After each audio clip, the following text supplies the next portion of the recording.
Hello मित्रों, नमस्कार। तो આજનો વિડીયો છે આપણી ગાય કે ભેંસ ફૂલી જાય, આફરો ચડી જાય, પેટ ઉપર ફૂલી જતી હોય છે દડાની જેમ, તેના માટેનો છે ઘરેલું ઉપાય કરી અને તે આફરો મટાડી નાખે છે। મેં જાતે પ્રયોગ કરેલો છે મારી ભેંસ ઉપર। મારી ભેંસ વારંવાર ફૂલી જતી હતી, અપચો થઈ જતો હતો, તો તેને માત્ર 2 ટાઈમ પાવાથી તે સંપૂર્ણપણે આફરો અને ફૂલી જવાની તકલીફ મટી ગઈ। તો એવો ખોરાક ખાવામાં આવે તેનાથી પાચન થઈ શકે ના હોય તો આફરો ચડે છે, ગાય કે ભેંસમાં ફૂલી જવાનો ડર હોય છે।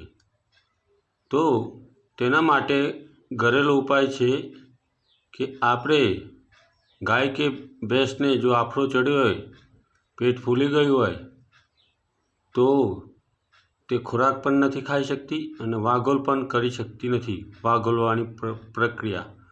તો તે મટાડવા માટે આપણો દેશી ઉપાય છે કે જે કરિયાણાની દુકાન ઉપર મળી જાય, આંબા હળદર। આંબા હળદર, જે હળદર આવે છે એનાથી મોટી આવે આ જંગલી જેવી आंबा हळदर 500 ग्राम और मोटो जीरु, जे जीरु आवे छे तेनाथी मोटू जीरु आवे छे ते जीरु अने सरस्यू ओरिजिनल। आ सरस्यू मोटू जीरु अने आंबा हळदर ते करियाणानी दुकान पर मळी जती होय छे। तो ते आंबा हळदर 500 ग्राम, 1 लीटर सरस्यू અને 500 ગ્રામ જીરું મોટું કાળું જંગલી જીરું મોટું, તે જીરું અને આંબા હળદરને 100 ગ્રામ